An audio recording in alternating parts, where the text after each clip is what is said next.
So back to the subject of, right, I think the subject was you have to work at having happiness in your day-to-day. Happiness, and then also, you know, like you have to work at your moral integrity and like stuff like empathy and you know, values and shit. Yeah, so this is what I've been focusing on for the past month, and I've been journaling, like, intentionally, which is really hard for me because, first of all, it's really hard for me to think about what to write and then, like, scheduling that time out. But it's really helpful because, first of all, you need to know what inside of you, what you're saying, what your gut is saying, what your body is saying, what your mind is saying. And so when you take that time out and you just write for yourself, that helps let you know what's going on inside, and that's important. And then the next thing is, there was this one exercise I did where you write out the list of things in your life that make you happy. So, for example, for me, I love being outside in nature, going hiking. Like, anytime I'm outdoors, I'm just like so much better mood.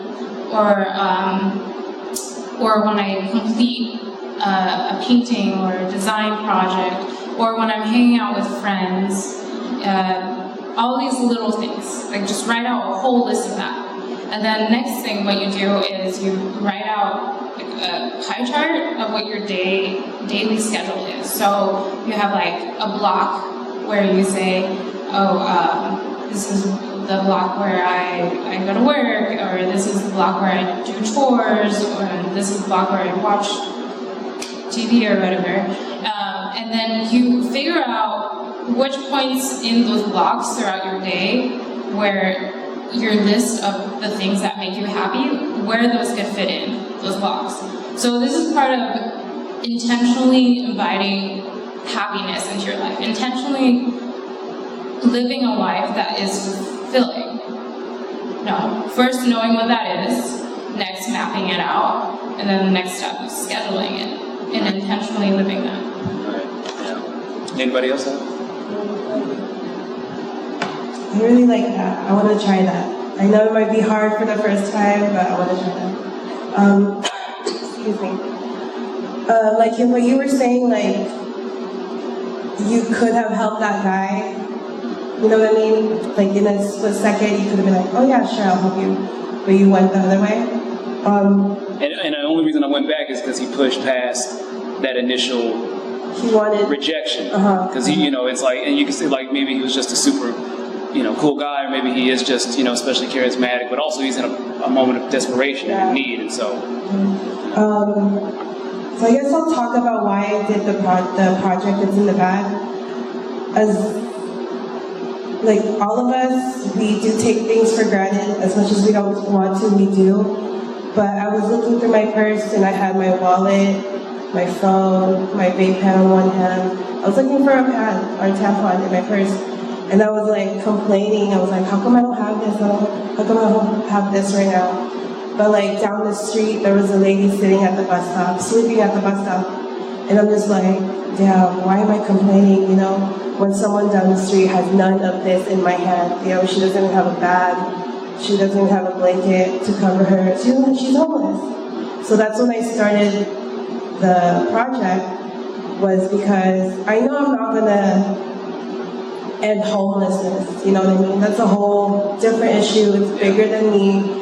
But if I can help these homeless ladies, homeless people, just by giving them necessities every day, maybe it can make their life a little better. And that brings me joy, because I want to see people happy. Not happy, but at least they're suffering as well. At least, yes. At least like, oh, I could go on with my day, you know, like I could go on my day like this, or I have this to help me clean up, I have this to maybe get me ready for an interview. Like if you're a homeless person, you need that shit to like, I don't know, but it's just, there's a lot that the homeless people need.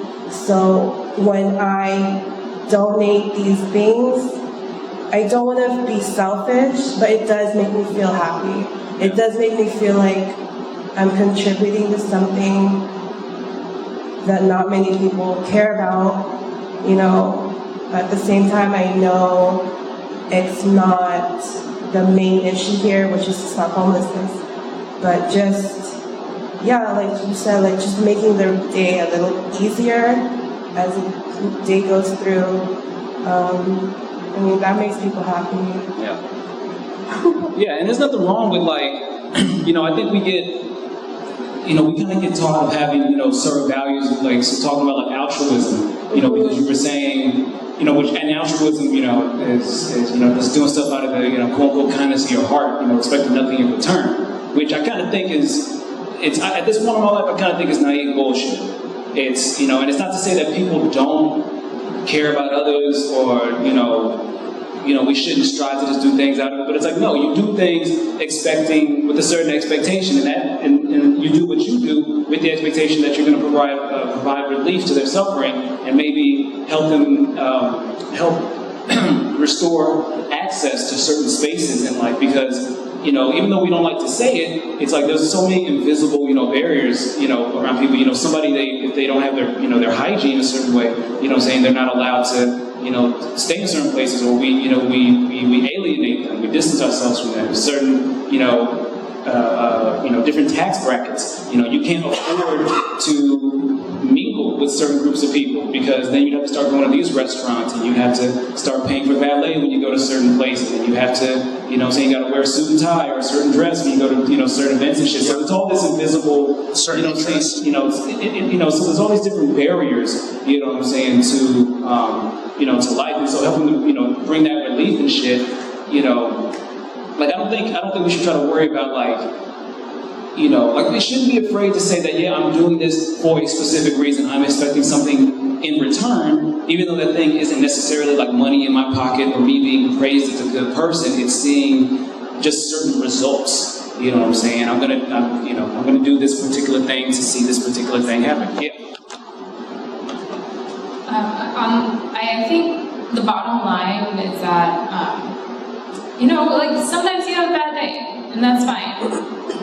And you want to keep to yourself, and you need to take time to you know, work that out. But I think at a basic level, we are social animals, and we are the happiest when we can feel accepted, feel included, and accept others around us. And so I think number one, we need to take care of ourselves first, but in order to take care of ourselves, we also have to be considerate and have to keep in mind other people, or it's going to be very, very hard for you to feel like a healthy, happy, balanced human being.